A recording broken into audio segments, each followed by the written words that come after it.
Good day. So in this part, we want to talk about regression and correlation.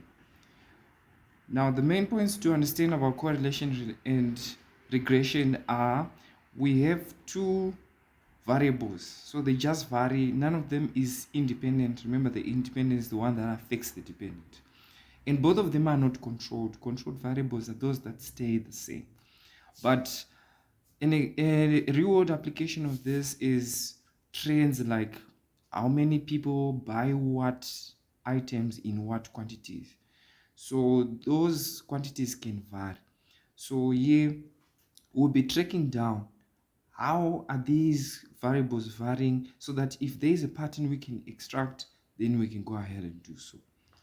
So let's do this with the aid of an example.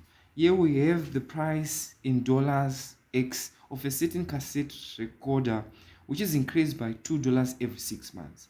The number of recorders sold during the 6 months before the next increase is Y,000. So the value covering 8 consecutive periods are shown in the table below.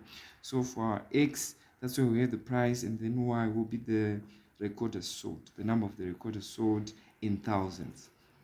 So here we are required to obtain in the form y is equal to a plus bx the equation of the regression line of y on x given the values of a and b correct to three significant figures, and then after that we use that equation of regression to estimate the number of recorders sold when the price is $58.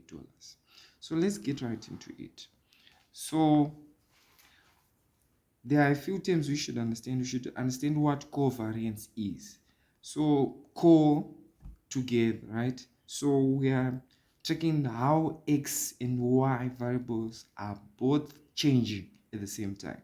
So we have to take into account the means of both variables, and then we find the product of the variables of each pairing. So we'll be going with each pairing. Now the idea of the least squares regression line is whatever you choose to go on the x-axis, right, you'll be taking the other quantity which you go or which you plot normally on the y, and then you'll be tracking down from the mean how far is each y variable above that mean. And then when you find the line of best fit, the best line of best fit is such that the distance between these points and the mean is the least. Hence the name least squares regression line. So this will be in the form of a straight line. If you still remember from linear functions, you normally have it in the form y is equal to mx plus c, where m is the gradient. So in this case, b will be like the gradient, and then a will be like the y-intercept. So this b, how do you find this b? For you to find this b, you need the covariance and then the variance of x. Remember, in this case, we said the line of y on x. So our x is going on the x-axis, so we need the variance of x.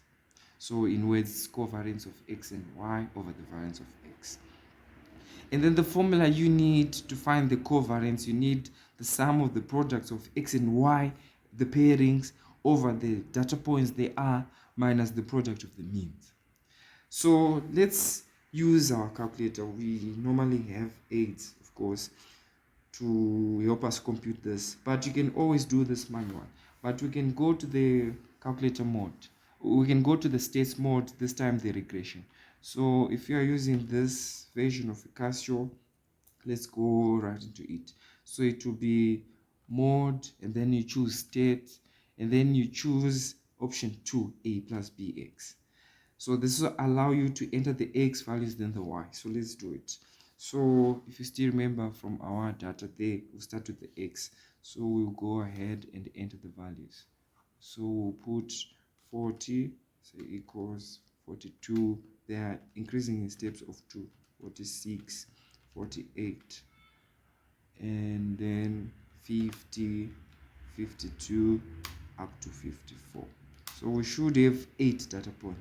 So likewise, we do the same now for the y, for the corresponding y values. So we have 12.8, 11.6, we have 11.3, then we move on to to 10.3, then 10.7, then 9.1, then 8.9, then 9.2. Right, so that should complete. So now we have our data stored in, right? So some of these values down here, some of these values that we need to compute the covariance, we can just use the calculator for that.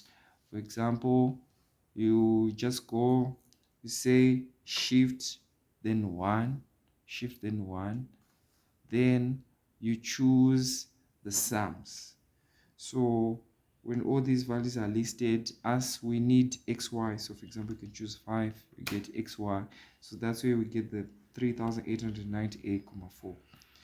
And then if you want n, we can go with var. It tells us of the data points, that we have 8 data points. As we can also use for, again, to look for the mean. So the mean of x variables, the x variable is 47, and in this case the mean of the y variables is 10.487. So that's what we write down here, and then we just substitute in our formula, and then we get the covariance being minus 5,6125. And then in our formula, remember, we need the covariance of x and y and the variance of x. So for the variance of x, we can go with the same root, var, and then we choose sigma x, which is the standard deviation of